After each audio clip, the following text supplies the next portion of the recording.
Ang umagang iyon, 3 buwan na ang nakalipas, ay tuluyang nagpabago sa buhay ni Dina. Nakatayo siya sa bintana ng kanilang inuupahang apartment, na noon ay tila simula ng isang masayang buhay may asawa. Ngayon, sa pagbabalik tanaw sa mga pangyayaring iyon, naunawaan ni Dina na doon mismo nagtapos ang kanilang honeymoon. Sa kanyang isipan, bumalik ang isang alaala mula sa 2 taon na ang nakalipas. Terminal ng bus. Isang maulap na araw ng Oktubre, isang pulutong ng mga tao na may mga bag at maleta, si Daniel ay nakatayo sa tabi niya sa pila para sa bus pauwi sa kanilang probinsya. Ninenerbiyos na pinaglalaruan ang tiket sa kanyang mga kamay. Isang matangkad na lalaki na may mabait na mga mata at isang mahiyain na ngiti ang tila maaasahan sa kanyang paningin. Mukhang nasira yata ang bus natin, sabi niya noon. Itinuturo ang umuusok na makina. Ang 5 oras sa isang maliit na kainan sa tabi ng daan ay lumipas na parang isang iglap. Pinag-usapan nila ang lahat, tungkol sa trabaho, mga pangarap, mga paboritong pelikula. Agad kong nalaman na espesyal ka. Pag-amin ni Daniel nang dumating ang pamalit na boss. Espesyal. Isang mapait na biro ng tadhana. Ngayon, alam na ni Dina na sa mata ni Aling Rosario, ang pagiging espesyal ay nangangahulugang hindi nababagay para sa aking anak. Noong umagang iyon, 3 buwan na ang nakalipas.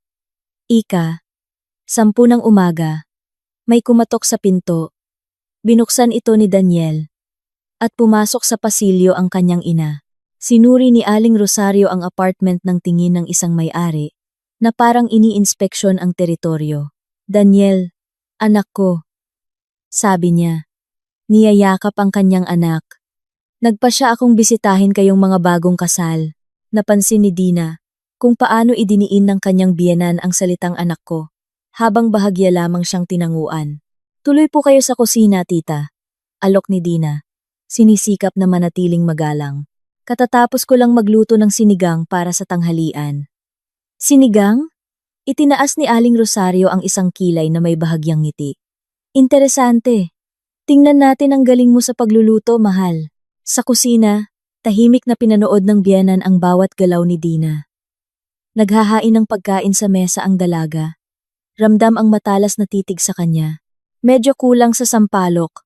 Puna ni Aling Rosario. Tinitikman ang sinigang na may seryosong mukha. At medyo matigas pa ang gabi. Siguro masyado mong maagang inilagay sa kaldero. Napatikhim si Daniel. Ma, masarap po. Sobrang sarap. Talaga. Daniel, sanay ka lang kumain ng kung ano-ano noong binata ka pa. Buntong hininga ng ina na may halatang kalungkutan. Naaalala ko pa kung paano mo pinupuri ang sinigang ko noon. Hinihingi mo pa nga ang recipe. Naramdaman ni Dina na nag-init ang kanyang mukha sa hiya. Kinuyom niya ang kanyang mga kamao sa ilalim ng mesa. Pinipilit ang sarili na manahimik. Siya nga pala, mahal. Pagpapatuloy ni Aling Rosario, na may nanunuksong tingin. May ikinuwento sa akin ang kapitbahay nating si Aling Nena. Nakita ka raw niya kahapon na may kausap na lalaki sa labas ng building. Matagal daw kayong nag-usap. Si Andrew po iyon. Kasamahan ko sa trabaho. Dinala niya ang mga dokumento sa bahay. Mahinahong sagot ni Dina. Mga papel para sa trabaho. Dokumento. Sabi ng biyenan na may halong pangungutya sa boses. Kakaibang paraan ng paghahatid. Hindi ba pwedeng sa opisina na lang ibinigay? O kaya i-email? Itinaas ni Daniel ang kanyang tingin mula sa plato. Ma, parang awa niyo na. Wag po kayong magsimula ng mga hinala. Anong wag magsimula? Nagalit si Aling Rosario. May karapatan akong alamin ang buhay ng kaisa-isa kong anak. O bawal na ba akong magsalita ngayon? Uminit ang tensyon sa kusina. Tumayo si Dina mula sa mesa at nagsimulang ligpitin ang mga plato. Nanginginig ang kanyang mga kamay sa tensyon. Pagkaalis ng kanyang biyenan, matagal na nakaupo si Daniel sa sala. Nakatitig sa telebisyon. Halata na malayo ang iniisip niya. Daniel, kailangan nating mag-usap. Sabi ni Dina, umuupo sa tabi ng asawa. Tungkol saan? Hindi inaalis ni Daniel ang tingin sa TV. Tungkol sa pag-uugali ng nanay mo. tungkol sa paraan ng pakikipag-usap niya sa akin. Biglang lumingon si Daniel sa kanyang asawa. Dina, nag-aalala lang siya para sa akin. Dapat mong maintindihan. Ako lang ang anak niya. Daniel, pinaghihinalaan ako ng nanay mo sa lahat ng kasalanan. Naririnig mo ba ang tono ng pananalita niya? Dina, huwag mong palakihin ang sitwasyon. Ganyan lang talaga si Mama. Kailangan niya ng panahon para masanay sa manugang. Naramdaman ni Dina ang kirot sa kanyang puso. 3 buwan na silang kasal.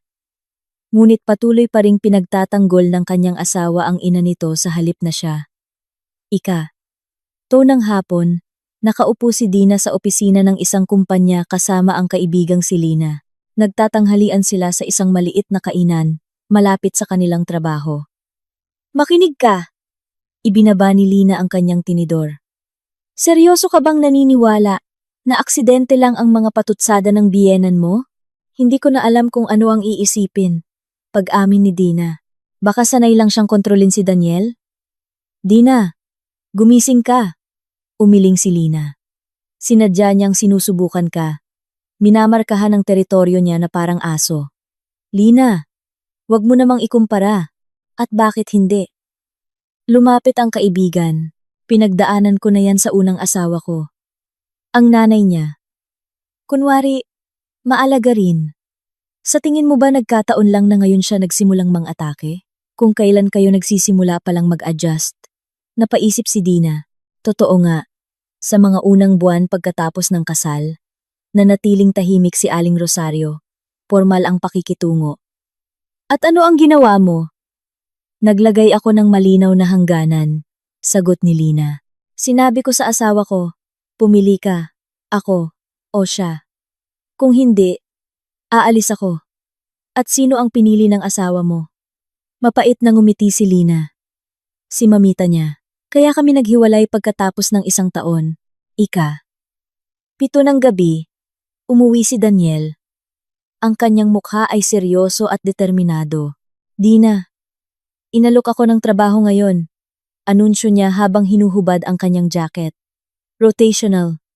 3 linggo doon, 3 linggo dito. Doble ang sahod sa kasalukuyan kong kinikita. Saan eksakto ang trabaho? Maingat na tanong ni Dina. Sa isang construction company sa malayong probinsya. Seryosong kumpanya. Subok na. Maganda raw ang mga kondisyon. Naiintindihan ni Dina na kailangan nila ng pera, ang inuupahang apartment, ang utang para sa kasal, ang kanyang maliit na sahod bilang manager. Ngunit naninikip ang kanyang dibdib sa masamang kutob. Kailan ka magsisimula kung tatanggapin ko? Sa susunod na linggo. 8 ng gabi, nakaupo sila sa sala. Tinatalakay ang mga kalamangan at kahinaan ng alok. Naiintindihan ko na hindi magandang iwan kang mag-isa, sabi ni Daniel. Pero kailangan natin ng pera. Kaya ko naman, tiniyak ni Dina.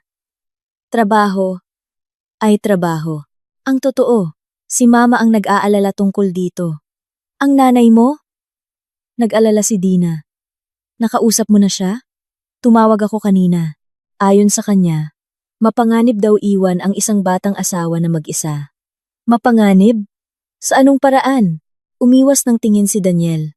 Alam mo na kung ano-ano ang maaaring mangyari.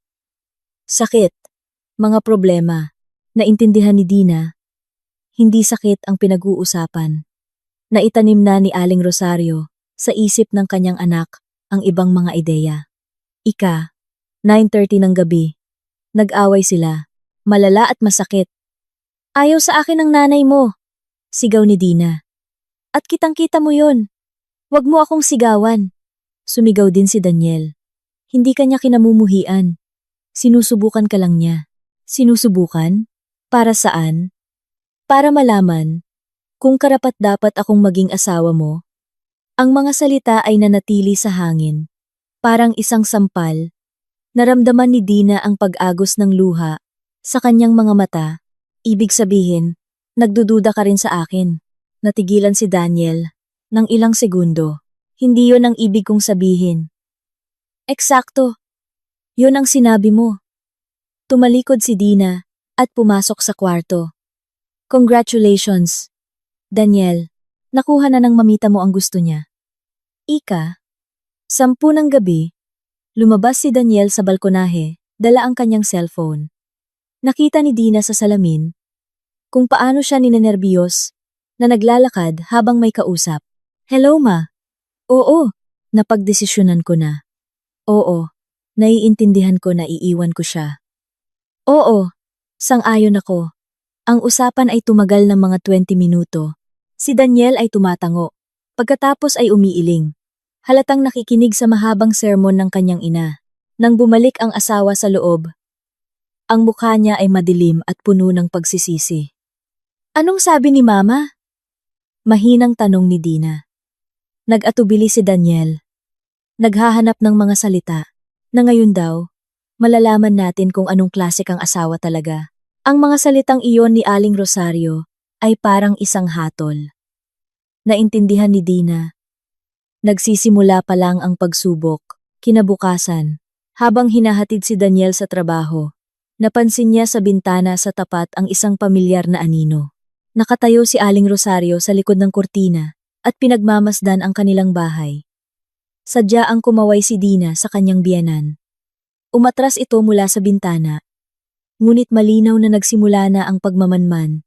Pagkaraan ng 1 linggo, dumating ang araw ng pag-alis. Hinatid ni Dina ang kanyang asawa sa terminal ng bus. Mahigpit siyang niyakap. Mamimiss kita, mahal ko. Bulong ni Daniel sa kanyang tainga. Ako rin. Umalis ang bus. Nag-iwan ng ulap ng usok at ng masamang kutob. Nang gabing iyon, may kumatok sa pinto. Sumilip si Dina sa butas ng pinto at nakita ang nakangiting mukha ni Aling Rosario. Dina. Anak, buksan mo, sabi ng biyenan sa isang matamis na boses. Nagdala ako ng empanada. Dahan-dahang binuksan ni Dina ang pinto. Sa pintuan ay nakatayo si Aling Rosario, na may dalang supot at isang kakaibang ngiti ng tagumpay. O, ano na mahal? Sabi niya, pumapasok sa apartment ng walang paanyaya. Ngayon, sa wakas, masusubukan natin kung anong klase kang asawa talaga.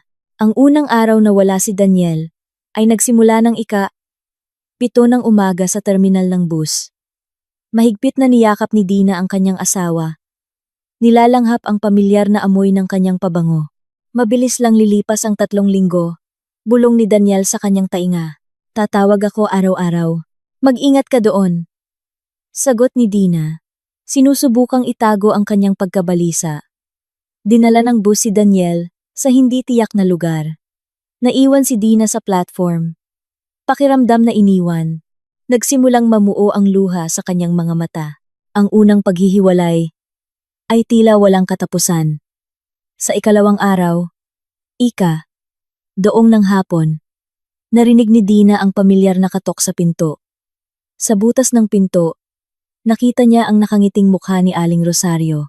Dina, mahal, buksan mo, sabi ng biyenan. Bumisita lang ako. Nag-aalangang binuksan ni Dina ang pinto. Pumasok si Aling Rosario sa pasilyo nang hindi man lang naghihintay ng paanyaya. Kamusta ka, mahal? Tanong niya. Tinitingnan ang buong apartment. Hindi ka ba nalulungkot na wala ang asawa mo? Nagtratrabaho po ako gaya ng dati. Maikling sagot ni Dina. Siyempre. Trabaho, sabi ng biyenan na may bahagyang ngiti. Pero sa bahay, napapanatili mo ba ang kaayusan? Nilakad ni Aling Rosario ang mga silid, na parang siya ang may-ari, sumilip sa kwarto, sa kusina, maging sa banyo. Hindi masama, tango niya. Kahit na may alikabok sa mga estante, ayaw ni Daniel kapag marumi. Kinuyom ni Dina ang kanyang mga kamao. Ang apartment ay napakalinis, ngunit ayaw niyang makipagtalo. Sige na, hindi na ako mag-aabala, sabi ni Aling Rosario, papunta sa pinto. Dadalaw ulit ako sa mga susunod na araw. Babantayan kita, gaya ng ipinangako ko sa anak ko. Babantayan. Ang salitang iyon ay parang isang babala. Sa 5 araw ng pag-iisa, sa oras ng tanghalian, nakasalubong ni Dina sa bakuran ang kapitbahay na si Mang Kiko. Ang matandang lalaki ay nagdidilig ng mga halaman. Magandang araw po, Mang Kiko. Bati ni Dina. Oh, hiha. Ngumiti ang kapitbahay. Nasa malayo ba ang asawa mo? Opo. Nagtatrabaho po doon ng 3 linggo. Tumango si Mang Kiko na may pag-unawa. Mahirap talaga sa mga bagong kasal. Kailangan ng pera, pero pamilya ang nagsasakripisyo. Kaya naman po, buntong hininga ni Dina. Pero mag-ingat ka, Hija. Hininaan ng matanda ang kanyang boses. Si Aling Rosario, ikinukwento sa lahat ng kapitbahay na binabantayan ka raw niya. Sabi niya, tinitingnan niya kung anong klase kang asawa. Naramdaman ni Dina ang isang hindi kanais-nais na kilabot. Anong ibig sabihin ng tinitingnan? Lahat tinitingnan niya. Kung sino ang bumibisita sa'yo. Anong oras ka umuuwi? Natatakot siguro na tuluyan mo ng inagaw ang anak niya. Salamat po sa babala. Wala yon. Ikinaway ni Mang Kiko ang kanyang kamay. Ganyan na talaga si Rosario. Mahilig magkontrol. Kahit noong bata pa si Daniel. Lahat ng bagay sa kanya pinakikialaman. Pinalalayo niya ang mga kaibigan niya kung hindi niya gusto. Sa 7 araw, ika, 8 ng gabi, tumunog ang telepono. Tumatawag si Daniel araw-araw. Ngunit ngayon, may bagong tono sa kanyang boses. Hi, mahal, sabi niya. Ngunit tunog tensyonado. Kamusta dyan sa bahay? Okay lang naman, sagot ni Dina. Nagtratrabaho, naglilinis. Miss na kita. Wala bang dumalaw sa'yo? Maingat na tanong ni Daniel. Ang nanay mo, dumaan ng ilang beses. Para kumustahin ako. Ah, okay. Natahimik si Daniel. Wala nang iba? Mga katrabaho? O mga kaibigan? Naramdaman ni Dina ang patibong sa tanong. Daniel, ano ba talaga ang gusto mong malaman? Wala naman. Nagtatanong lang. Sabi kasi ni Mama, may mga lalaking hindi kilala na pumapasok sa building natin. Nag-aalala siya sa kaligtasan mo. Anong mga lalaki? Nagalit si Dina. Daniel, isa itong residential building. Maraming iba't ibang tao ang nakatira dito. Huwag kang magalit. Nag-aalala lang si Mama. Ngunit narinig ni Dina sa boses ng kanyang asawa hindi ang pag-aalala, kundi ang nagsisimulang pagdududa. Naitanim na ni Aling Rosario ang mga unang binhi ng pagdududa. Sa 10 araw, dumating ang biyenan ng 4 ng hapon, kararating lang ni Dina mula sa trabaho. Dina, kamusta ka? Tanong ni Aling Rosario, pumapasok sa apartment. Mukha kang pagod. Naging abala po sa trabaho. Naiintindihan ko. Tango ng biyenan. Nakakapagod talaga ang trabaho. Pero sa bahay, nakakapaglinis ka pa ba? Muli niyang nilibot ang mga silid. Ngunit ngayon ay mas maselan. Pinunasan ng daliri ang mga muwebles, sumilip sa mga sulok. May alikabok sa komoda sa kwarto. Puna ni Aling Rosario, at hindi maayos ang pagkakaayos ng kama. Hindi. Yung gusto ni Daniel. Nagmamadali po kasi ako papasok kanina. Paliwanag ni Dina. Ah, okay. Tango ng biyenan. Mas mahalaga pala ang trabaho kaysa sa kaayusan ng bahay. Naiintindihan ko. Hindi po yon ang ibig kong sabihin. Siyempre, mahal, naiintindihan ko lahat. Ngunit ang tono ni Aling Rosario ay nagsasabi ng kabaligtaran. Sa 14 na araw, 7 ng gabi, matagal na may kausap sa telepono ang biyenan. Nakita ni Dina sa bintana kung paano siya naglalakad sa silid, aktibong kumikilos. Tumagal ng halos 1 oras ang usapan. Pagkatapos nito, tumayo si Aling Rosario sa bintana at tumingin sa direksyon ng apartment ni Dina na may nasisiyahang ekspresyon sa mukha. Sa 18 araw, nangyari ang isang bagay na nagpabago sa lahat. Noong tanghali, habang nasa trabaho si Dina, dumating si Aling Rosario gamit ang duplicate na susi na ibinigay sa kanya ni Daniel para sa emergency. Maingat na hinalughog ng biyenan ang apartment. Sa kwarto, sa aparador ng mga damit panlalaki, Natagpuan niya ang kanyang hinahanap. Isang asul na polo na may puting guhitan ang nakasabit sa mga damit ni Daniel. Kinuha ito ni Aling Rosario mula sa sabitan. Maingat na sinuri. Ang sukat ay malinaw na mas malaki kaysa sa isinusuot ng kanyang anak. Bukod dito, hindi pamilyar ang polo. Aha! Bulong ng biyenan na may tagumpay. Ito na pala. Maingat niyang isinabit pabalik ang polo. Tinandaan ang lokasyon nito. Pagkatapos ay kinuha niya ang kanyang telepono at kinunan ng litrato ang kanyang natuklasan. Nang gabing iyon, tumawag si Aling Rosario sa kanyang anak. Ang usapan ay mahaba at puno ng emosyon. Daniel, anak ko, sabi niya sa telepono. May natagpuan akong interesante sa apartment ninyo. Oo, eksakto yung kinatatakutan ko. Hindi. Mas mabuti kung ikaw mismo ang makakita pagbalik mo. Isang polo ng lalaki. Hindi sayo. Nakasabit sa aparador mo. Ikaw na ang bahalang tumingin at magpasya. Sa ika-21 araw, bumalik si Daniel mula sa unang biyahe. Ang kanilang pagkikita ay formal. Halatang dumating siya na may mga hinala na.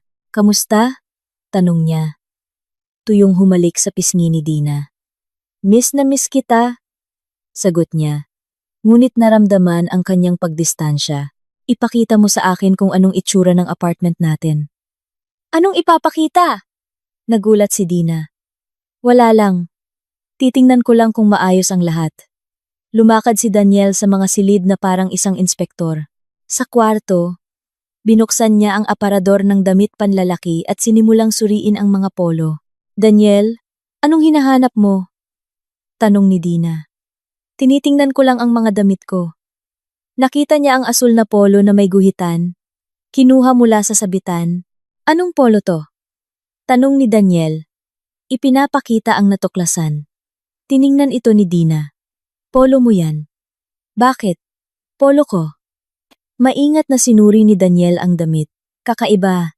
Hindi ako bumili ng ganito. Daniel, yan ang luma mong polo. Sinuot mo yan bago pa tayo ikasal. Hindi ko matandaan. Matigas na sabi ng asawa. Sa sandaling iyon, may kumatok sa pinto. Si Aling Rosario, na parang may senyales. Oh, dumating na pala si Daniel. Sigaw niya. Pumapasok sa apartment. Kamusta anak? Ma, tingnan mo tong polo. Ipinakita ni Daniel ang natuklasan. Sabi ni Dina. Sa akin daw. Pero hindi ko matandaan. Nagkunwaring nagulat si Aling Rosario. Wow! Ang gandang polo. Talaga nga. Hindi ko matandaan na nakita kong suot mo yan. Pero paano to napunta sa aparador ko? Nagtatakang tanong ni Daniel. Well, anak, sabi ng ina na may makahulugang tono. Maraming pwedeng mangyari. Naramdaman ni Dina ang pag-init ng tensyon. Ano po ang ibig niyong sabihin? Wala namang partikular. Mahal. Inosenteng sagot ni Aling Rosario. Isang polo lang ng lalaki sa bahay. Pero hindi ito kilala ng asawa. Pinapahiwatig niyo po ba na nagtataksil ako? Hindi na nakatiis si Dina.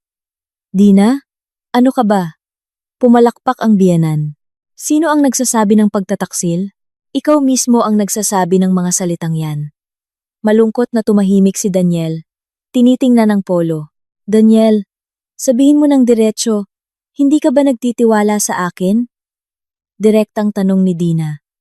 Hindi ko alam kung ano ang iisipin pag-amin ng asawa. Eksakto.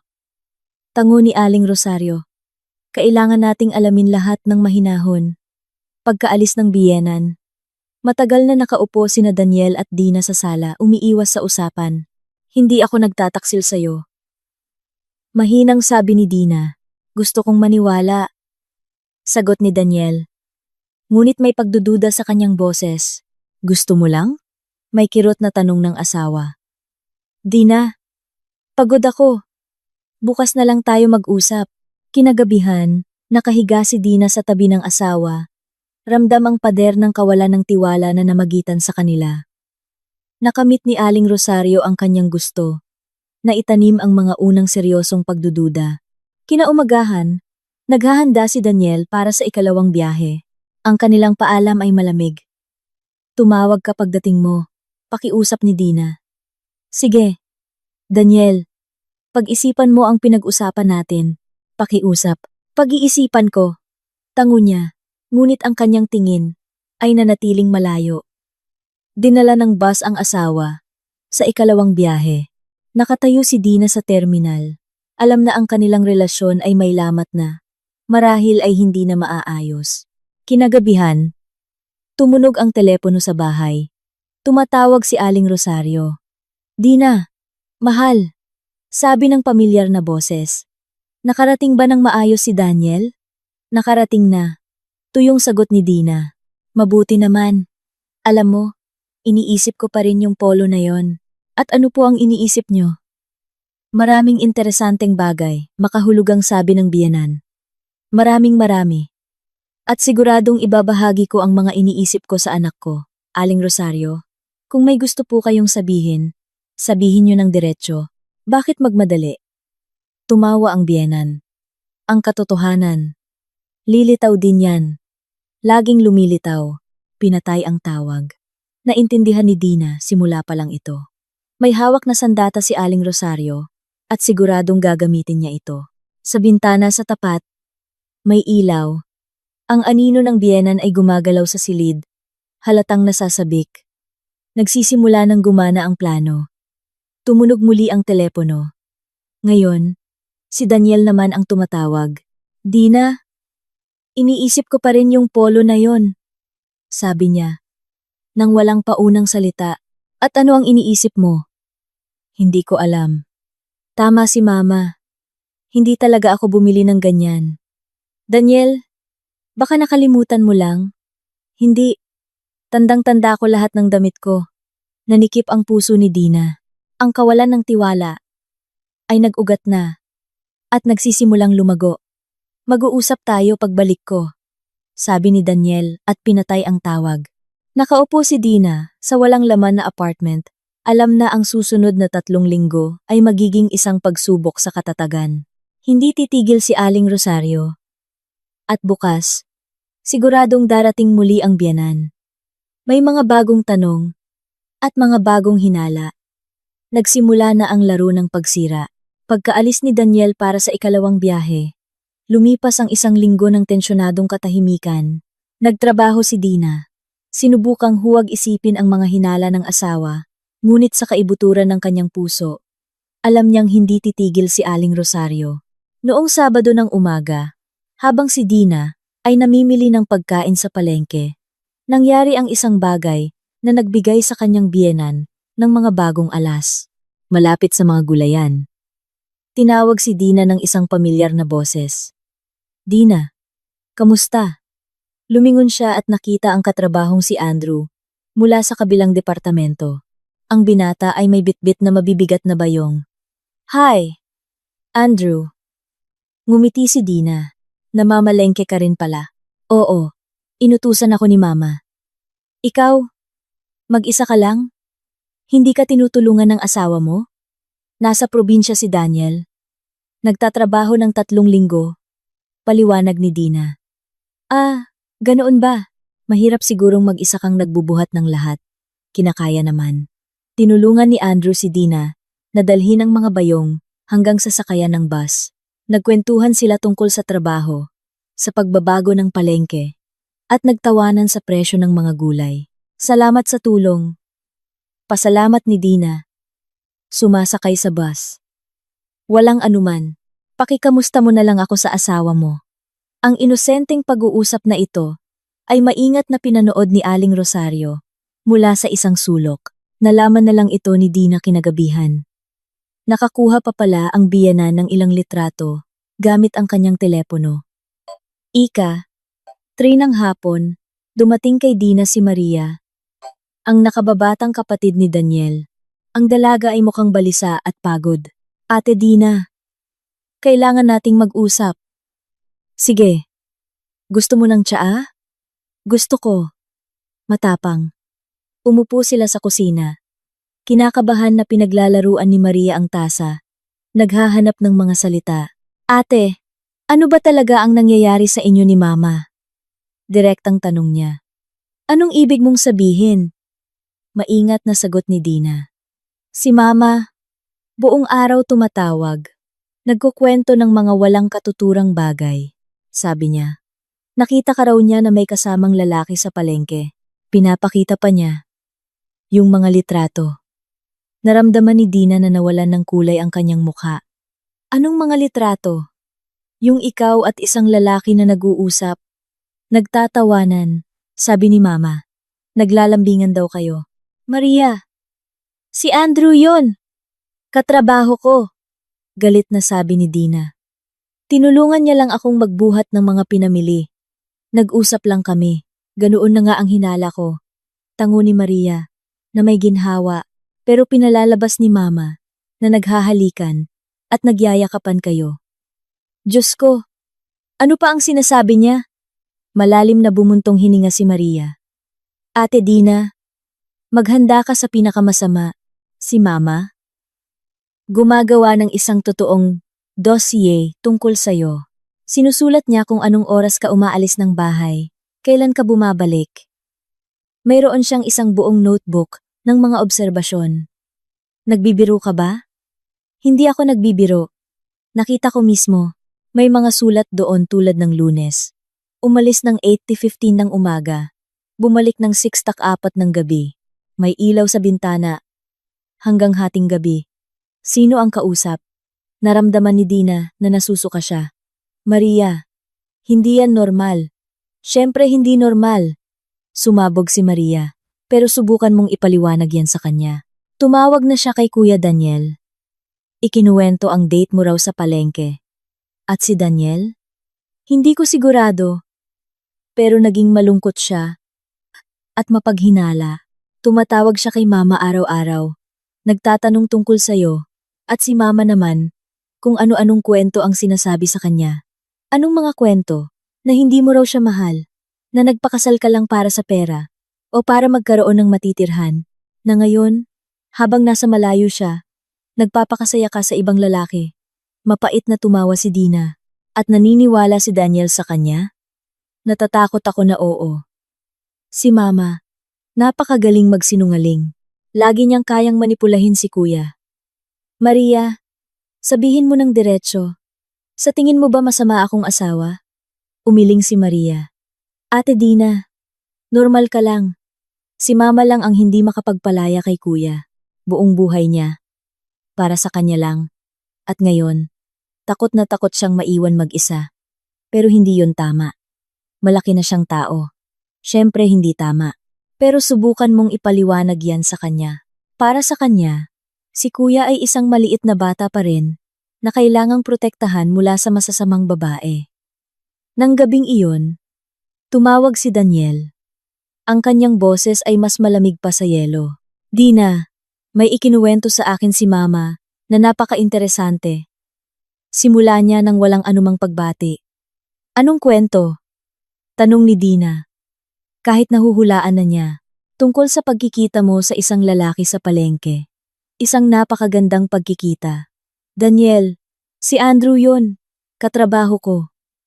Sumabog si Dina. Tinulungan niya lang akong magbuhat ng mga pinamili. Sabi ni Mama.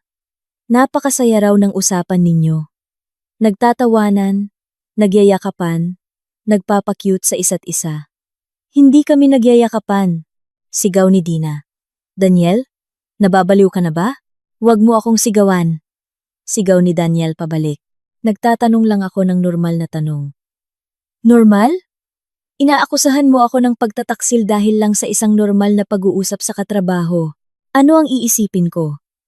Una, may polo ng ibang tao sa aparador natin. Ngayon naman, may romantikong date sa palengke.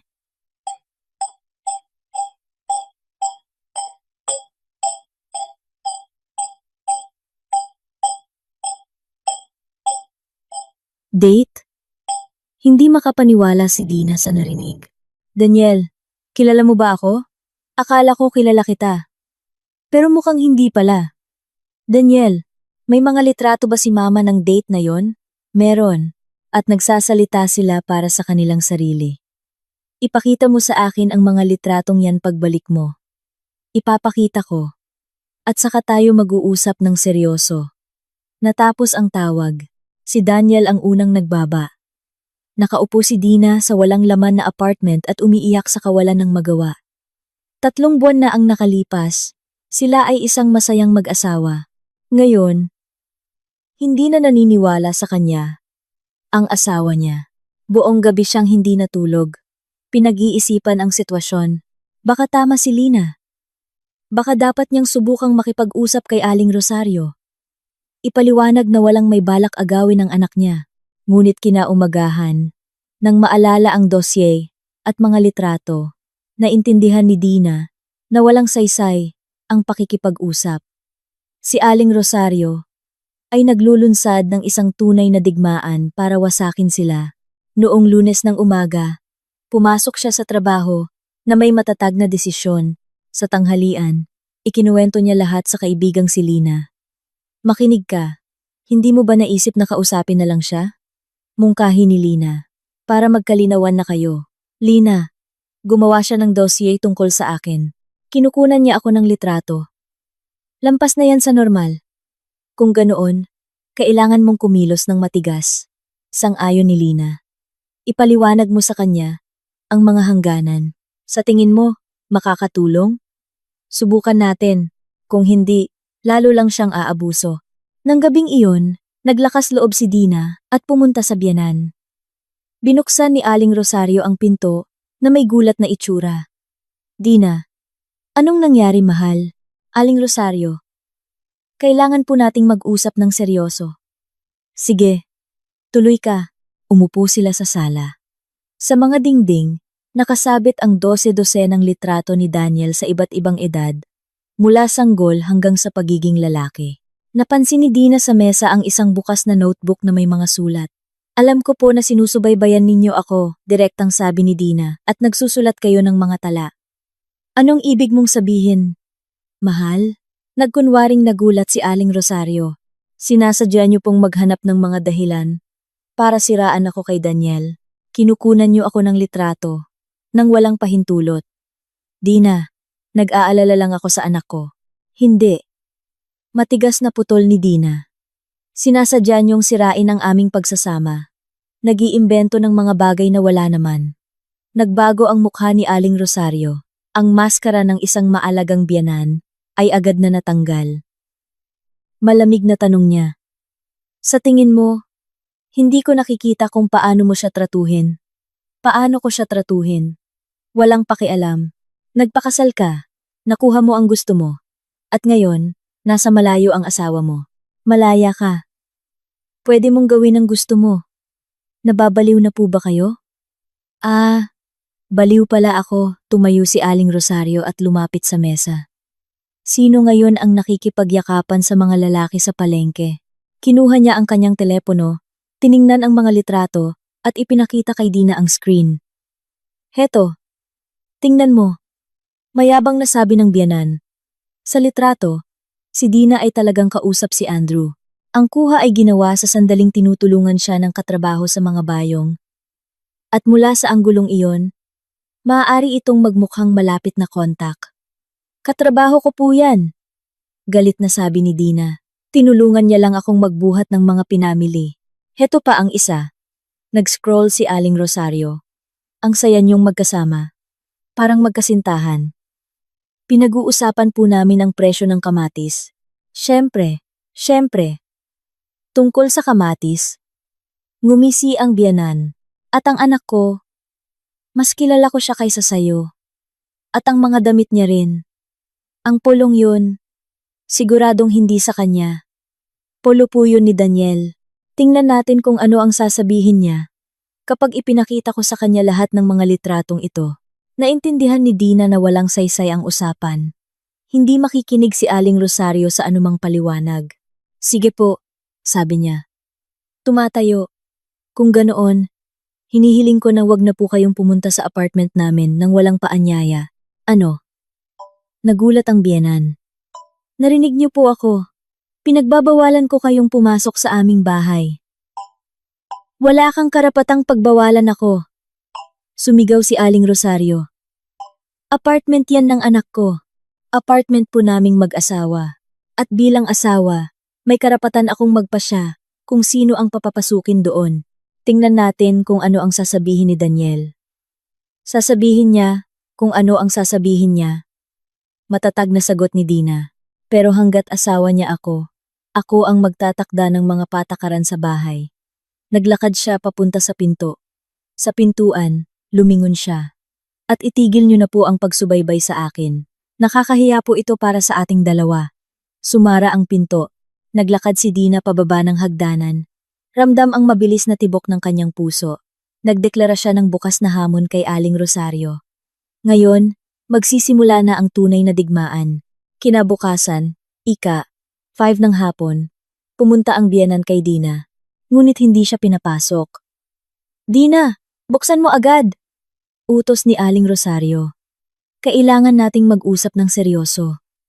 Wala na po tayong pag-uusapan. Sagot ni Dina mula sa loob ng pinto. Buksan mo ngayon din. May susi ako. Nagpalit ako ng kandado. Hindi ito totoo. Ngunit naniwala ang biyenan. Mga 15 minuto siyang nakatayo sa labas ng pinto. Nakikiusap, nagbabanta, humihingi. Pagkatapos ay umalis siya na may mga salitang, "Bahala ka. Bukas, lahat ikukwento ko kay Daniel." Kinagabihan, tumawag si Aling Rosario kay Daniel. Ang usapan ay mahaba, maingay, at rinig sa kabilang pader. Daniel, pinalayas niya ako sa bahay. Umiiyak ang biyenan sa telepono. Pinagbawalan ako ng asawa mo na pumunta sa inyo.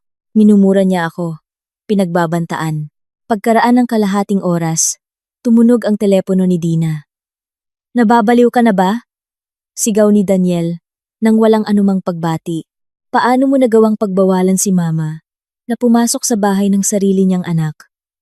Daniel, sinusubaybayan ako ng nanay mo, gumagawa ng dosyer. Kinukunan ako ng litrato ng walang pahintulot. Nag-aalala lang siya para sa pamilya natin. At ikaw naman, hinihiya mo siya at iniinsulto. Pinoprotektahan ko ang karapatang pantao ko. Anong karapatan? May buong karapatan si Mama na malaman kung ano ang nangyayari sa bahay ng anak niya. Daniel, pakinggan mo ang sarili mo. Malaki ka ng tao. Eksakto, malaki na. At kaya kong magdesisyon para sa sarili ko.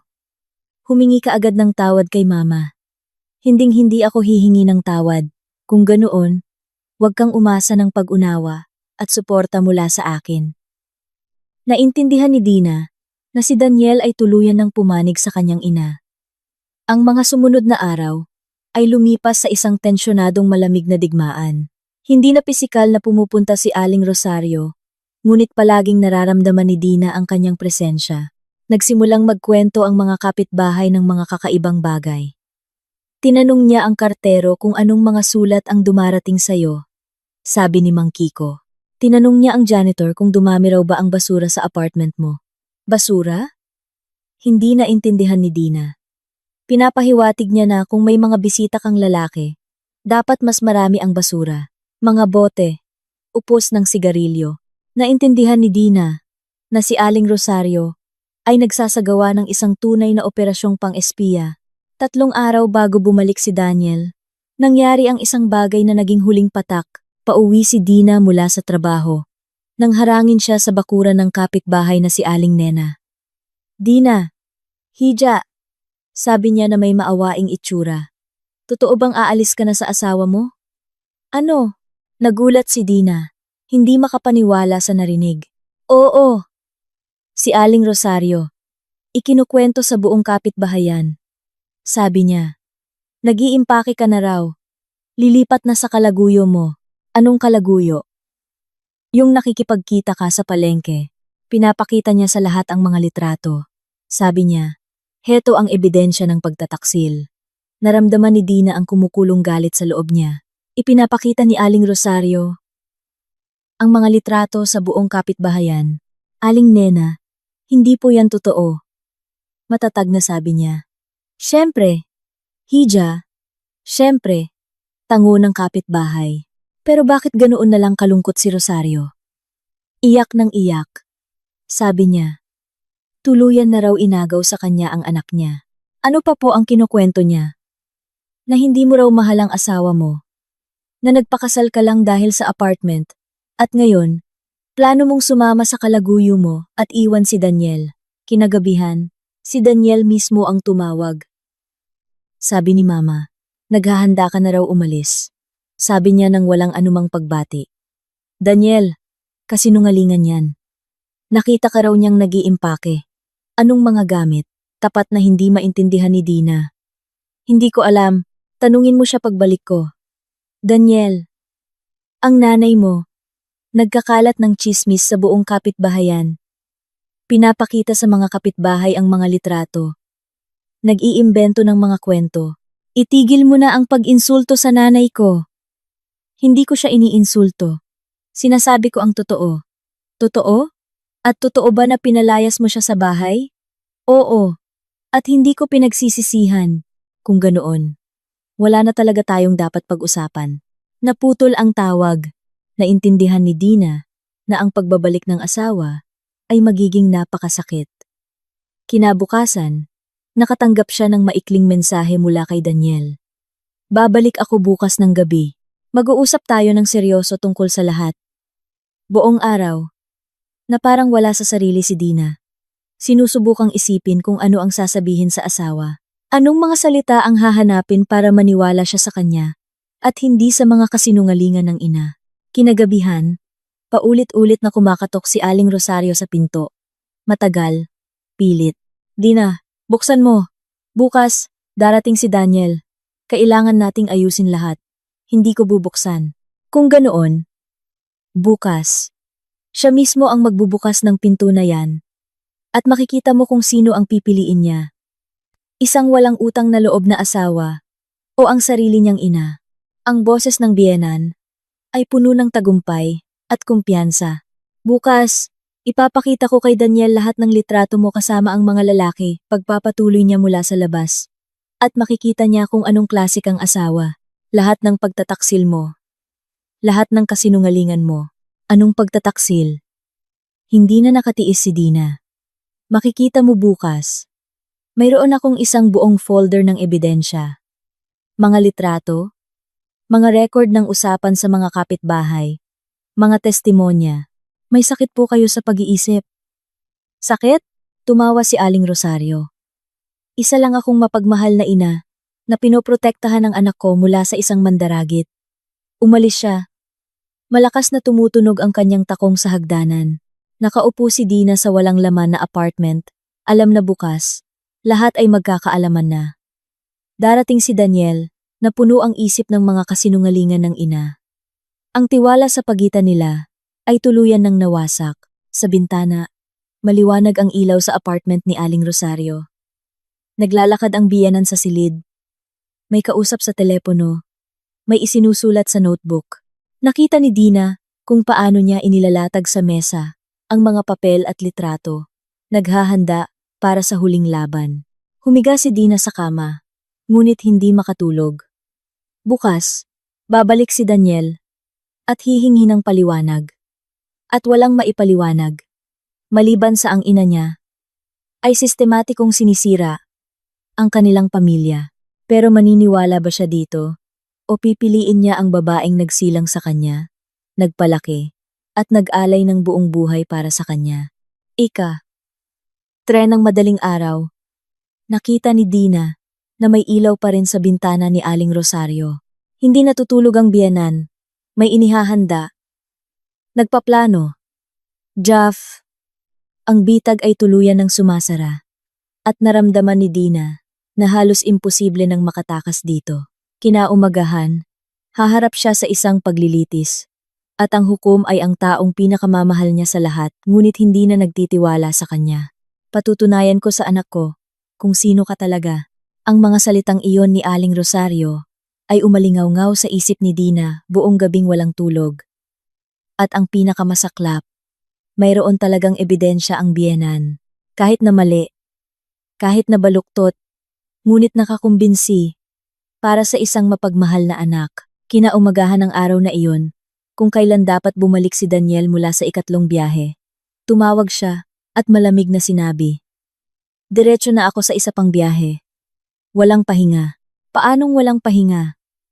Hindi naintindihan ni Dina. Daniel, pagod ka na. Kailangan ng pera. Sabi niya. Tsaka, wala namang gagawin sa bahay ngayon. Anong ibig mong sabihin? Kung ano ang narinig mo, ikinuwento na lahat ni Mama. Mag-uusap tayo pagbalik ko. Pagkatapos ng 3 linggo. Naintindihan ni Dina na aalis si Daniel nang walang pag-aayos. Puno ng mga kasinungalingan ng ina. Kinaumagahan, hinatid niya ang asawa sa terminal. Ang pagkikita ay malamig. Mag-ingat ka, sabi ni Dina. Sinusubukang yakapin siya. Umiwas si Daniel. Sige, Daniel, baka pwede tayong mag-usap ng maayos? Anong pag-uusapan? Tumingin siya sa kanya nang may pagdistansya. Ipinakita ni Mama ang mga litrato. Malinaw na lahat. Walang pinapatunayan ang mga litratong yon. Sa akin, mayroon. Dinala ng bus si Daniel palayo. Nakatayo si Dina sa platform. Alam na ang kanyang pagsasama ay nakabitin sa isang sinulid. Lumipas ang araw. Sa mabibigat na pag-iisip, pauwi mula sa trabaho. Narinig ni Dina ang isang mahinang iyak mula sa silong ng kanilang gusali. Huminto siya, nakinig. Ulit ang tunog. Malungkot. Walang magawa. Pagbaba niya sa mga bintana ng silong, nakita ni Dina ang isang maliit na kulay kahel na kuting. Ang maliit na hayop ay nakaupo sa tabi ng tubo ng tubig. Nanginginig sa ginaw at gutom. Hello. Mahinang sabi ni Dina. Iniabot ang kanyang kamay. Hindi tumakbo ang kuting. Sa halip, lumapit ito sa mainit na palad. Malungkot na umiyak.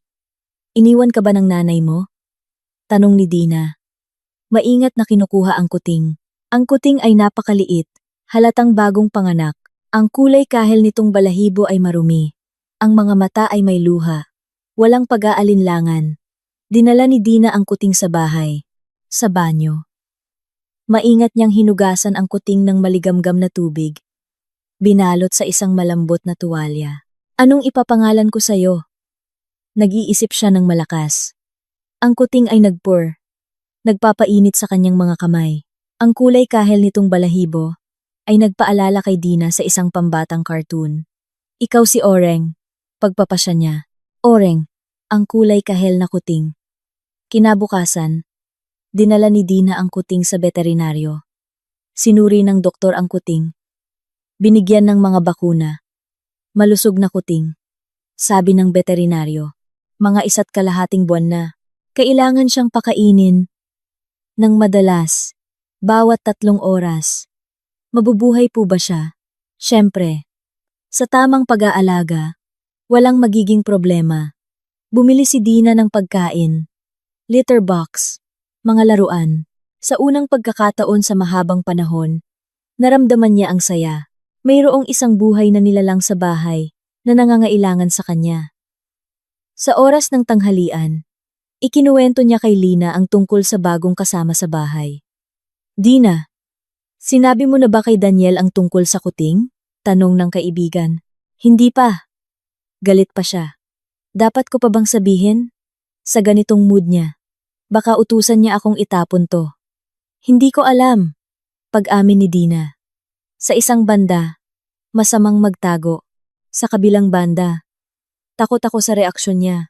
Baka manahimik ka muna. Hayaan mo munang maayos ang relasyon niyo. Siguro tama ka. Sa bahay, naglaro si Dina kasama si Oreng. Kinausap ito. Mabilis na nakasanayan ng kuting. Tumatakbo sa apartment. Nakakatawang nagpapagulong-gulong. Oreng, ang cute mo. Sabi ni Dina, kinikiliti ang tiyan nito. Kahit papaano, may isang nagmamahal sa akin nang walang kondisyon. Nagpour ang kuting bilang tugon. Kumakaskas sa kanyang kamay. Hindi mo ako pinaghihinalaan ng pagtataksil, di ba? Pagpapatuloy ni Dina. Para sa'yo, isa lang akong amo na nagpapakain at nakikipaglaro. Sa 3 araw, nangyari ang isang bagay na nagbigay kay Aling Rosario ng mga bagong ebidensya. Kausap ni Dina sa telepono. Ang katrabahong si Andrew tungkol sa mga isyu sa trabaho. Humaba ang usapan. Tinatalakay ang isang bagong proyekto. Andrew, sa tingin mo ba dapat nating isama sa presentasyon ang mga numerong ito? Sabi ni Dina, nakatayo sa bukas na balkonahe. Siyempre, dapat. Napaka-convincing ng mga yan. Kung ganoon, magkita tayo bukas ng mas maaga, bago magsimula ang trabaho, para pag-usapan ang mga detalye. Sige, mga 7:30 sa entrance. Salamat sa tulong sa proyekto. Walang anuman, bukas na lang. Nagpatuloy ang usapan ng mga 20 minuto. Hindi napansin ni Dina na si Aling Rosario ay nakatayo sa kanyang balkonahe at maingat na nakikinig sa bawat salita. Narinig ng biyenan ang boses ng lalaki mula sa telepono. Ang mga salita tungkol sa pagkikita, ng maaga at pag-usapan ang mga detalye. Sapat na ito para sa kanyang nag-aapoy na imahinasyon. Kinagabihan, tumawag siya sa kanyang anak. Daniel, anak, mayroon akong napakaseryosong balita para sa'yo. Anong balita, ma? Nakikipag-date siya sa harap ko. Akala niya hindi ko naririnig. Anong mga date? Nag-alala si Daniel. Yung lalaki rin sa palengke. Nag-usap silang magkita bukas ng umaga. Maaga. Para walang makakita. Sigurado ka, ma? Absolutong sigurado. Narinig ko lahat. Pinag-usapan nila ang mga detalye na kailangan nilang pag-usapan. Sa lengguwahe ng mga nag-iibigan, alam na natin kung ano ang ibig sabihin yan. Ma, baka trabaho lang yon? Daniel, 7:30 ng umaga. Anong trabaho yan? Date yan, anak. Niloloko ka niya, nang harap-harapan. Natahimik si Daniel, iniisip ang impormasyon. Anong gagawin mo? Hindi ko alam. Mag-iisip ako. Daniel, naiintindihan mo. Kung hindi mo siya pipigilan ngayon, huli na ang lahat. Lalo lang siyang aabuso. Kinabukasan, buong araw na hindi makapag-focus si Daniel sa trabaho, ang mga salita ng ina ay sumusunog sa kanyang isipan. Pagsapit ng gabi, nagdesisyon siya. Pareng Serge. Sabi niya sa foreman, kailangan kong umuwi agad. May problema sa pamilya. Anong problema? Ang asawa ko. Mukhang niloloko ako. Seryoso? May simpatiyang umiling ang foreman. Sige, umuwi ka. Ayusin mo. Pero bumalik ka agad. 3 araw lang, ha? Inayos ni Daniel ang kanyang mga gamit. Hindi sinabi kay Dina ang kanyang maagang pagbabalik. Sa daan, tumawag siya sa kanyang ina. Ma, pauwi na ako. Bukas. Nandyan na ako. Daniel! Tuwang-tuwa si Aling Rosario. Tamang desisyon. Kailangan mong makita lahat ng sarili mong mga mata. Nagkita ba sila? Siyempre. Umalis siya ng maaga kaninang umaga. Gabi na bumalik. Tulad ng napag-usapan nila. Okay. Daniel, handa ka ba sa maaari mong makita? Handa ako. Kung ganoon, bukas. Huhulihin natin siya sa akto. Ihahanda ko lahat. Kinabukasan, dosang ng hapon, dumating si Daniel sa kanilang lungsod. Sinasadya niyang hindi sabihin kay Dina. Nagpa siyang sorpresahin siya. Sa labas ng gusali, sinalubong siya ng kanyang ina. Daniel? Anak? Niyakap niya ito. Mabuti at dumating ka. Hi, ma. Anong bago?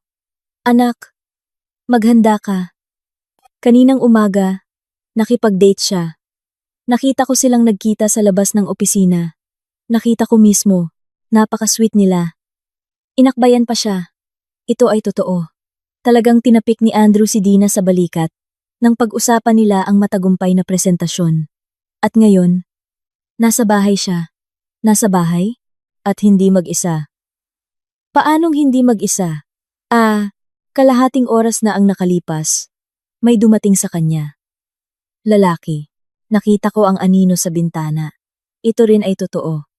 Dumating nga ang tubero para ayusin ang gripo sa kusina. Ibig sabihin, kasama niya yun doon? Nagdilim ang mukha ni Daniel. Siyempre, akala niya, nasa malayo ka.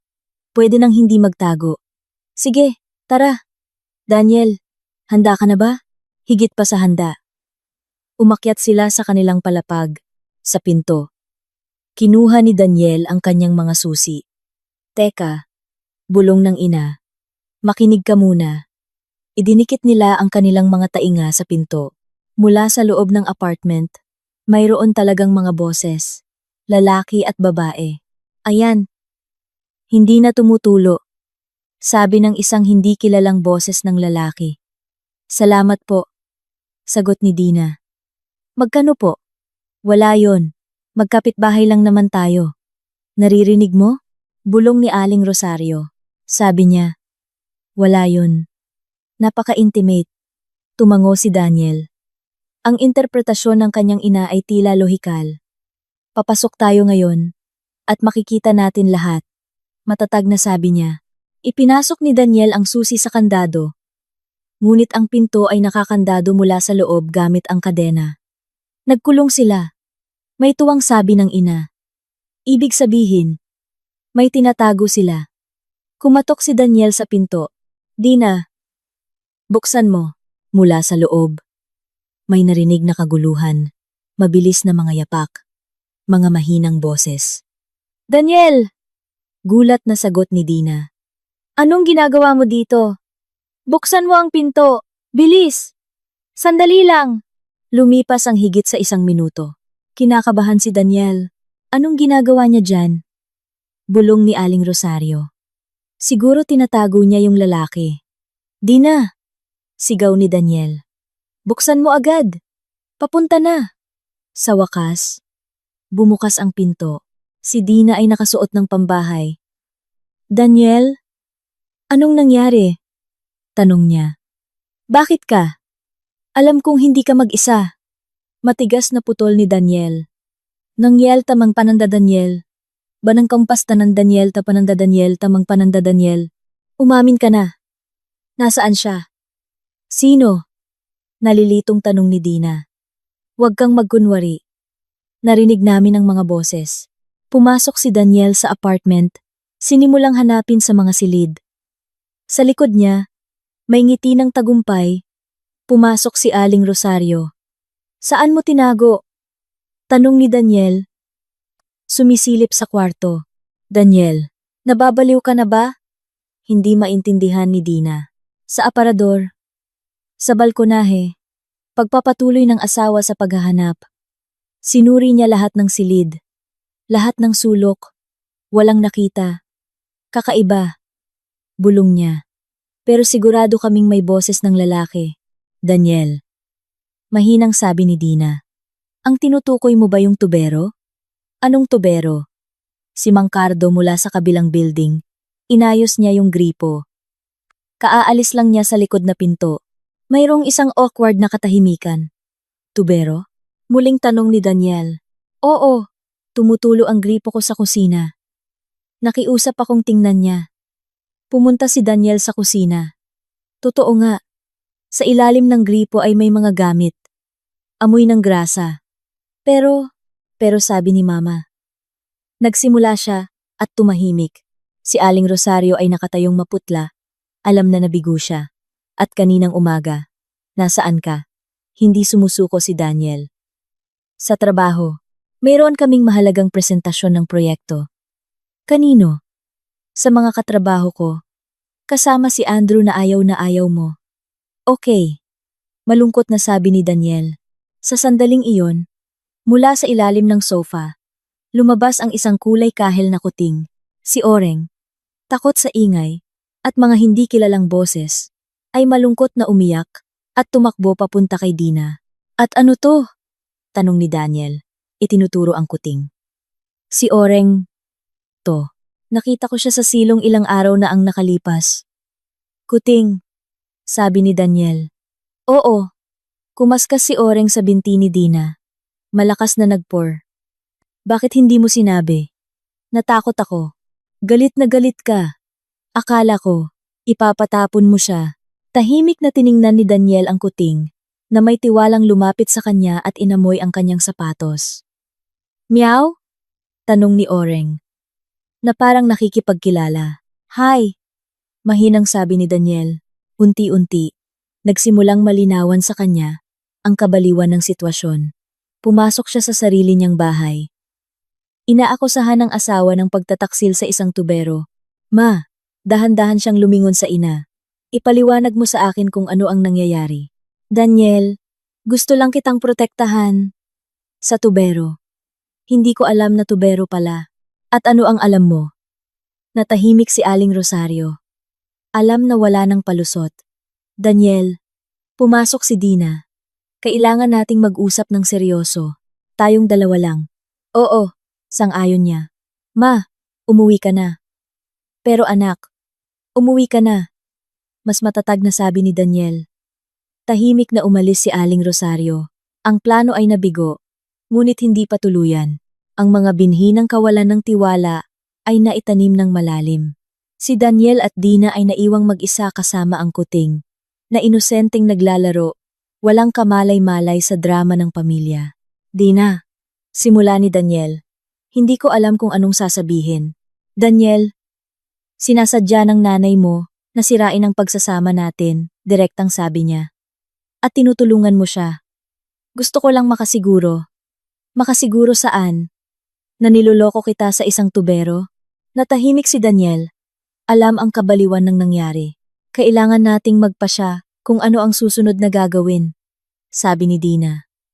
Hindi ko na kayang mabuhay sa isang kapaligiran ng mga hinala. Si Oreng naman ay umakyat sa kandungan ni Daniel at nagsimulang magpur. Ang mga pusa, nagtitiwala sila base sa instinct. At ikaw? Mahinang tanong ni Daniel. Nagtitiwala ka pa ba sa akin? Matagal na natahimik si Dina. Tinitingnan ng asawa. Hindi ko alam.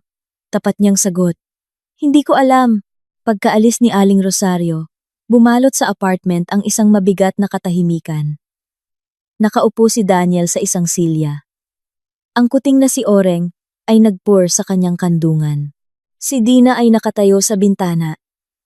Hindi lumilingon. Dina? Sa wakas ay binasag ni Daniel ang katahimikan. Patawarin mo ako. Naiintindihan ko kung ano ang itsura noon. Ano ang itsura noon?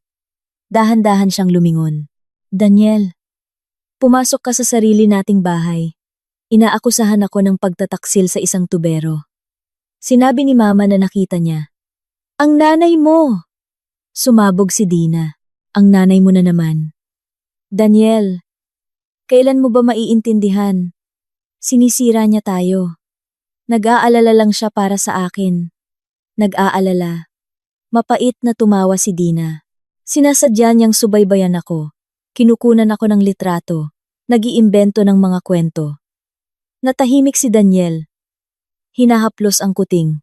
At ang pinakamasaklap, pagpapatuloy ni Dina, mas naniniwala ka pa sa kanya kaysa sa akin. Sa sarili mong asawa. Hindi yan totoo. Talaga? Kung ganoon, bakit ka umalis sa trabaho at umuwi agad? Bakit hindi mo ako tinawagan? Hindi mo tinanong ng diretsyo. Naintindihan ni Daniel na tama siya. Naniwala talaga siya sa ina nang walang pag-verify. Hindi ko alam kung anong sasabihin. Pag-amin niya. Pero ako, alam ko, matatag na sabi ni Dina. Pumili ka na. At hindi ako ang pinili mo. Dina, wag mong sabihin yan. Ano ang sasabihin ko? Nagsimulang mamuo ang luha sa kanyang mga mata. Daniel, 3 buwan na akong nagtitiis ng kahihiyan mula sa nanay mo. 3 buwan na akong nagpapatunay ng aking katapatan. At lahat, walang silbi. Napansin ni Oreng ang tensyon sa boses ni Dina at malungkot na umiyak. Kahit ang kuting, nararamdaman niyang may mali. Sabi niya, pinupunasan ang mga luha. Maayos pa natin lahat. Subok ni Daniel. Maayos? Tiningnan siya ni Dina ng mabuti. Ano ang handa mong gawin para doon? Anong ibig mong sabihin?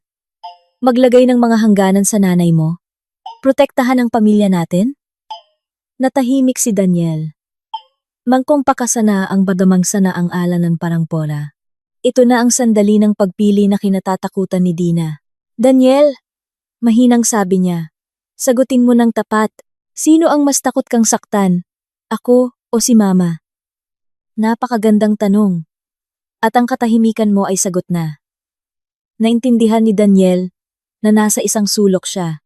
Sa isang banda, ang asawang mahal niya. Sa kabilang banda, ang inang nag-alay ng buong buhay para sa kanya. Dina, nanay ko siya.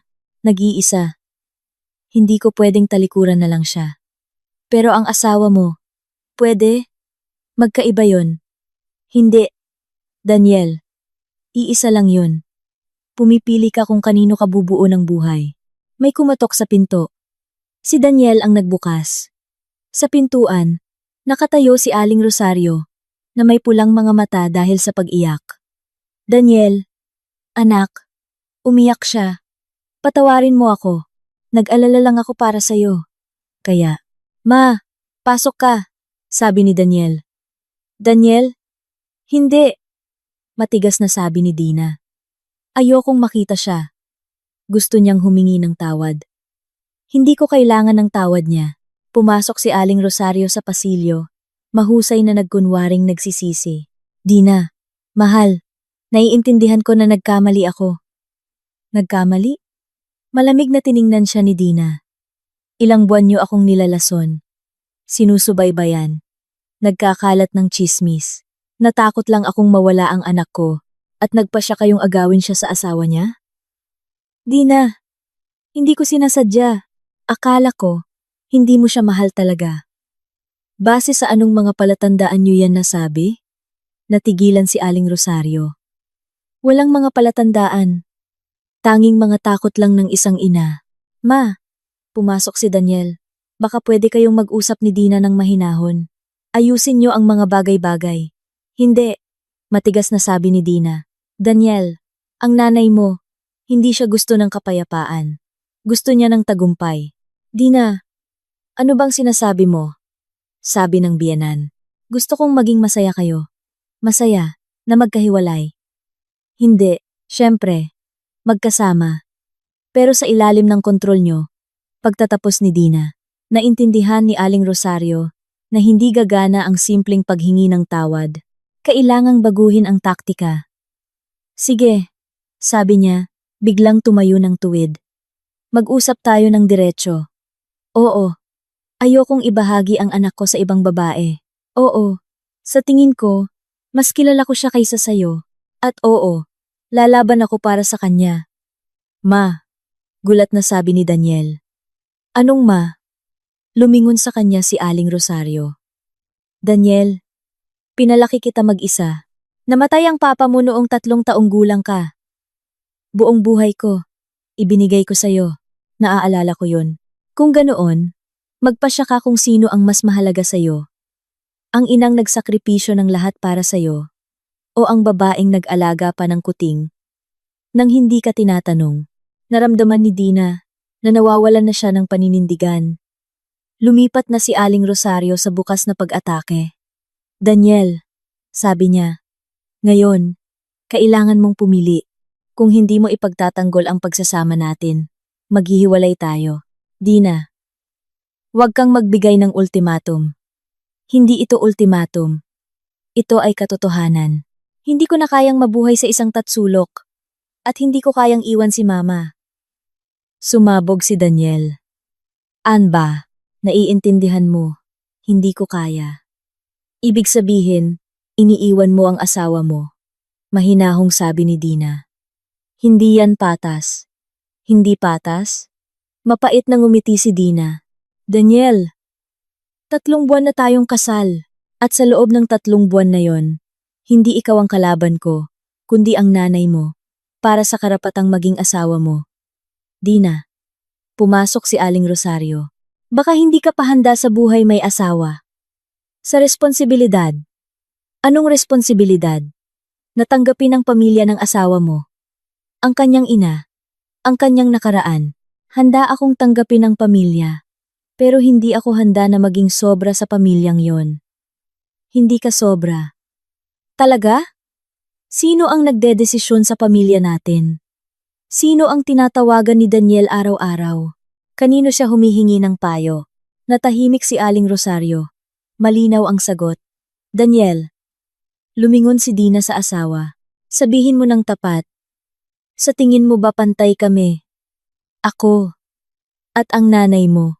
Naghirap na tumahimik si Daniel. Ang katahimikan mo ay isang sagot, sabi ni Dina, at pumasok sa kwarto. Pagkaraan ng ilang minuto, bumalik siya na may dalang bag. Anong ginagawa mo? Natakot si Daniel.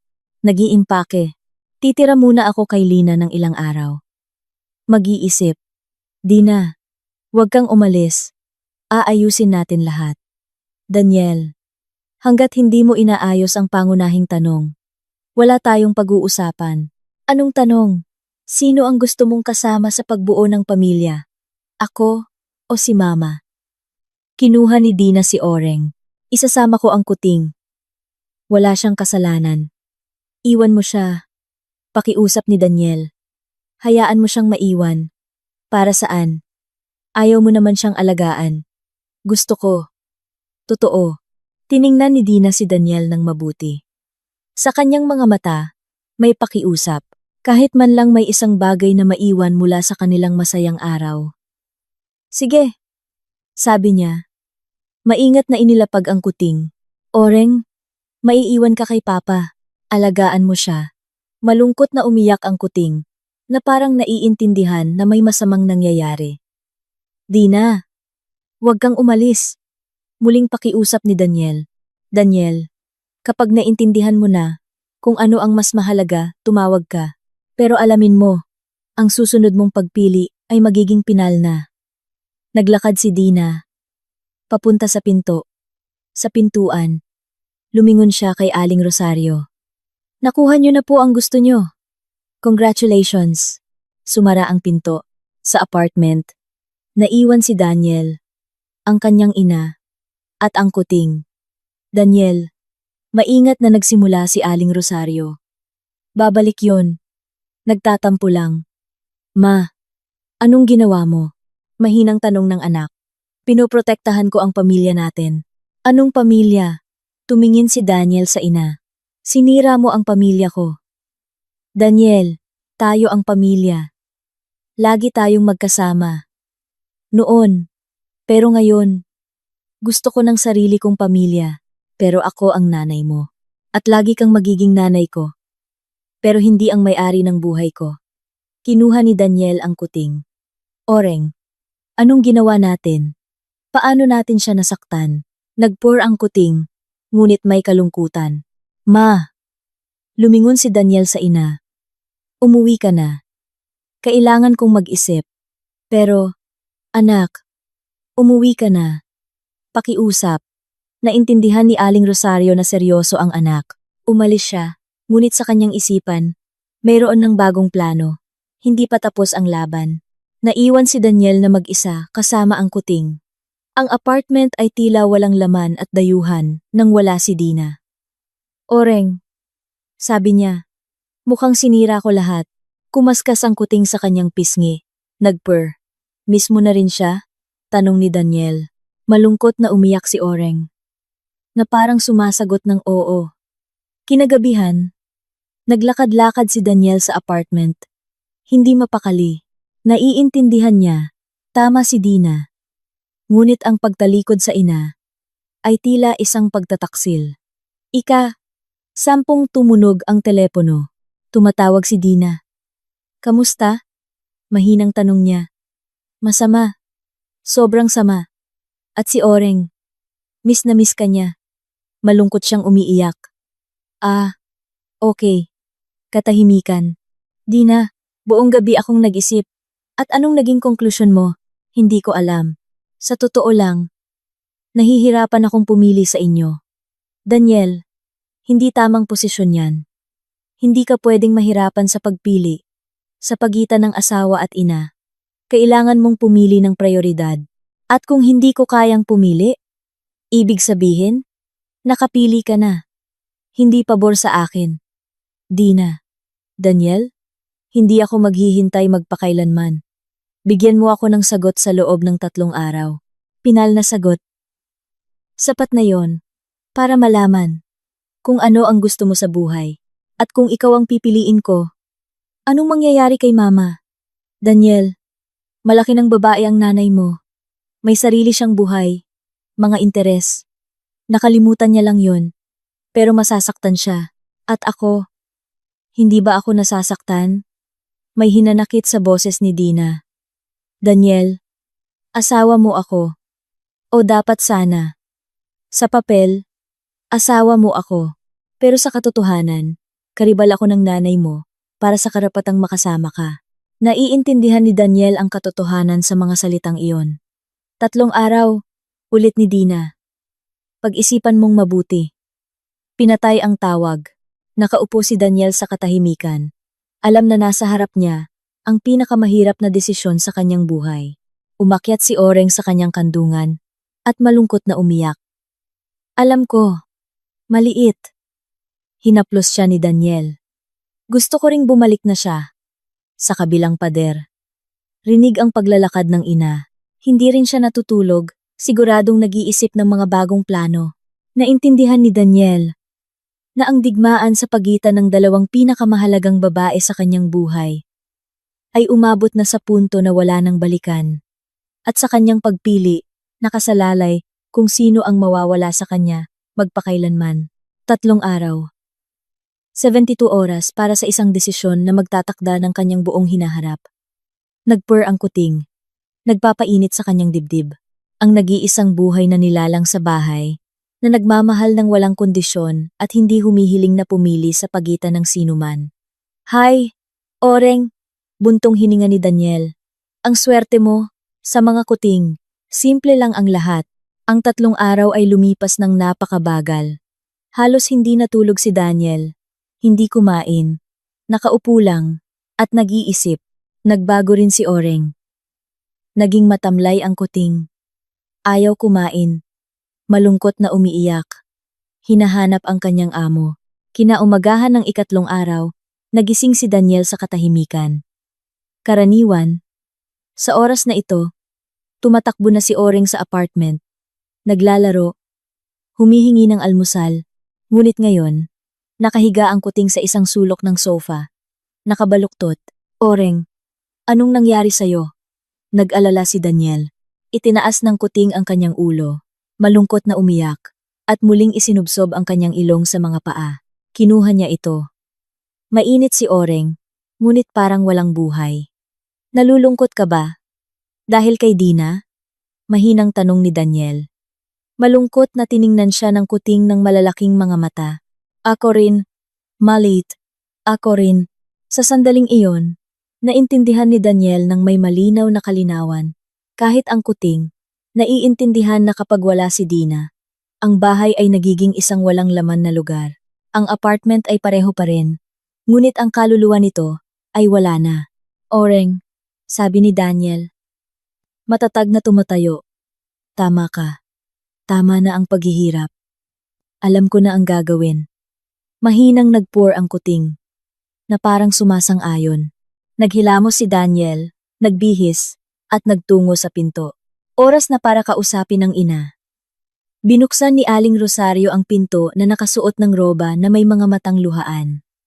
Halata na sa loob ng 3 araw na iyon. Hindi rin siya natulog. Daniel, tuwang-tuwa siya. Tuloy ka anak. Ma, kailangan kong makipag-usap sa'yo ng seryoso. Siyempre. Upo ka. Magtitimpla ako ng tsaa. Wag na ma. Umupo ka. Pakiusap. Umupo si Aling Rosario sa tapat ng anak. May pag-asa sa kanyang mga mata. Ma, nakapagdesisyon na ako. Matatag na sabi ni Daniel. Anong desisyon? Pinipili ko si Dina. Siya ang asawa ko. At ang aking hinaharap. Namutla ang mukha ni Aling Rosario. Daniel, anong sinasabi mo? Kung ano ang dapat kong sinabi noon pa. Ma, mananatili kang nanay ko magpakailanman. Pero hindi ka ang may-ari ng buhay ko. Anak, gusto lang kitang protektahan. Mula saan? Mula sa kaligayahan? Mula sa pag-ibig? Mula sa pagkakamali? Ma, umiling si Daniel. Ikaw ang hindi nagpapahalaga sa kanya. Si Dina ay isang napakabuting babae. Mabait, tapat, at matapat. At naging bulag ako na hindi ko nakita yon. Pero, Daniel, hindi pakinggan mo ako hanggang dulo. Gusto kong bumuo ng sarili kong pamilya kasama ang asawa ko, kasama ang mga anak sa hinaharap. At kung gusto mong maging bahagi ng pamilyang ito, matuto kang igalang ang asawa ko. Natahimik si Aling Rosario. Tumutulo ang luha sa kanyang mga pisngi. At kung hindi ko kaya? Mahinang tanong niya. Kung ganoon, yan ang magiging desisyon mo. Malungkot na sagot ni Daniel. Ma, ayokong mawala ka. Pero hindi na ako mamimili sa pagitan ng asawa at ina. Ibig sabihin, iniiwan mo ako para sa kanya? Hindi kita iniiwan. Tumitigil lang ako sa pagiging isang maliit na bata na nagtatago sa likod ng palda ng ina. Tinakpan ni Aling Rosario ang kanyang mukha ng mga kamay. Buong buhay ko, ibinigay ko sa'yo. At nagpapasalamat ako para doon. Pero, Mama, may karapatan ka rin sa sarili mong buhay. Maghanap ka ng mga kaibigan, libangan, mga interes. Ayoko ng anumang interes. Ikaw lang ang mayroon ako. Kung ganoon, problema mo na yan. Hindi ko na problema. Tumayo si Daniel. Ma, mahal kita. Pero mula ngayon, ang pamilya ko ay si Dina. Magpasya ka kung handa kang tanggapin yon. Naglakad siya papunta sa pinto. Daniel, tawag ng ina. At kung hindi kanya patatawarin? Kung ganoon, susuyuin ko siya habang buhay. Sumara ang pinto. Bumaba si Daniel sa hagdanan. Ramdam ang isang kakaibang gaan. Sa unang pagkakataon sa loob ng maraming taon, sinabi niya sa ina ang katotohanan. Sa bahay, sinalubong siya ng isang masiglang si Oreng. Parang naramdaman ng kuting ang pagbabago sa mood ng kanyang amo. Oreng, sabi ni Daniel. Kinukuha ang telepono. Ipagdasal mo ako. Tinawagan niya si Dina. Mahabang ring. Sa wakas, sumagot siya. Hello? Dina, ako to. Nakapili na ako. At ikaw ang pinili ko. Ikaw lang. Katahimikan. Daniel. Hindi yan basta-basta mga salita. Handa ka ba talagang ilagay ang pamilya natin sa unang lugar? Handa ako. Nakausap ko na si Mama. Ipinaliwanag ko sa kanya kung paano na ang mga bagay-bagay. At ano ang sinabi niya. Pag-iisipan daw niya. Pero hindi na yon mahalaga. Ang mahalaga, naintindihan ko. Hindi ko kayang mabuhay nang wala ka. Daniel, naiintindihan mo. Kung magkakabalikan tayo, wala nang atrasan. Sa unang panggigipit ng nanay mo, aalis ako magpakailanman. Naiintindihan ko. At handa akong panindigan ang mga salita ko. Sige. Sa loob ng isang oras, maghihintay ako. Ang Cozy Corner Cafe ay halos walang tao. Nakaupo si Daniel sa isang mesa sa tabi ng bintana. Kinakabahang pinaglalaruan ng tissue. Naiwan si Oreng sa bahay. Ngunit ipinangako ni Daniel na hindi siya babalik mag-isa. Dumating si Dina eksaktong 1 oras. Mukha siyang pagod, ngunit determinado. Hi, sabi niya. Umuupo sa tapat. Hi, salamat sa pagpunta. Pumunta ako para makinig. Pero hindi ibig sabihin na automatiko kang patatawarin. Naiintindihan ko. Nagdala ng kape ang waiter. Matagal na naghanap ng mga salita si Daniel. Dina, naging tanga ako. Isang kumpletong tanga. Tungkol saan? Tungkol sa pagpayag kong sirain ng nanay ko ang pagsasama natin. Tungkol sa hindi kita ipinagtanggol. Tungkol sa pagdududa ko sa katapatan mo. Tahimik na nakinig si Dina. Naintindihan ko ang isang simpleng bagay. Pagpapatuloy ni Daniel. Si Mama ang nagbigay sa akin ng buhay. Pero ikaw ang nagbibigay sa akin ng kahulugan sa buhay. Magandang mga salita. Hindi lang mga salita. Dina, handa akong patunayan yan sa gawa. Anong gawa? Kahit ano. Gusto mo? Lumipat tayo sa ibang lungsod. Magsimula ng bagong buhay sa ibang lugar. Daniel, ayokong tumakas ka mula sa nanay mo. Gusto kong matuto kang makipag-usap sa kanya. At kung ayaw niyang magbago, kung ganoon, yan ang desisyon niya. Pero hindi mo dapat maramdaman na may kasalanan ka. Tumango si Daniel. At paano kung magsimula na naman si Mama ng kanyang mga provokasyon? Kung ganoon, makikita ko kung kaninong panig ka. Direktang sagot ni Dina. Sayo. Laging sayo. Tingnan natin. Dina, babalik ka ba? Matagal na natahimik si Dina. Pinag-aaralan ang kanyang mukha. Daniel, mahal kita. Pero ang tiwala, kailangang ibalik ng paunti-unti. Handa akong maghintay. Sige, babalik ako. Ngunit sa unang pahiwatig ng pagbabalik sa dati, tapos na. Naiintindihan ko. At isa pang kondisyon. Ano? Pupunta tayo sa isang marriage counselor. Magkasama tayong matututong bumuo ng isang malusog na relasyon. Sang-ayon ako. Sa unang pagkakataon sa kanilang pag-uusap, ngumiti si Dina. Kung ganoon, umuwi na tayo. Si Oreng, siguradong nababaliw na. Sa bahay, sinalubong sila ng isang masayang kuting. Tumatakbo si Oreng sa apartment. Nagpour. Kumakaskas sa mga binti ni Dina. Namiss mo ako? Tumawa siya. Kinukuha ito. Malakas na nagpour ang kuting, na parang nagkukwento ng kanyang mga pinagdaanan. Daniel! Sabi ni Dina, naiintindihan mo ba na ang pinakamahirap ay nasa unahan pa? Naiintindihan ko, pero ngayon, magkasama na tayo. Oo. Ngayon, isang team na tayo. Sa bintana, umilaw ang apartment ni Aling Rosario. Napansin ito ni Dina, ngunit hindi na nagkomento. Anong nangyari kay mama? Tanong niya. Hindi ko alam. Tapat na sagot ni Daniel. Kailangan niyang magpasya kung handa siyang tanggapin ang mga patakaran natin at kung hindi siya handa. Kung ganoon, yan ang desisyon niya. Hindi na ako mahihirapan sa pagpili sa inyo. Tumango si Dina. Iyon ang tamang sagot. Umupo si Oreng sa pagitan nila sa sofa. Nagpour sa kaligayahan. Ang pamilya ay muling magkasama. Alam mo, mahinang sabi ni Dina, ang mga hindi nakikitang tanikala na nag-uugnay sa iyo sa nakaraan ay sa wakas ay naputol na. At ngayon? At ngayon, kailangan nating lumikha ng bago. Batay sa pag-ibig at paggalang, hindi sa pakiramdam ng obligasyon. Kinuha ni Daniel ang kanyang kamay. Dina, ipinapangako ko, walang sinuman ang hahadlang sa atin. Madaling magbigay ng pangako. Ngumiti siya. Mahirap to pa rin. Kung ganoon, tingnan mo at husgahan. Sa bintana, namatay ang ilaw sa apartment ni Aling Rosario.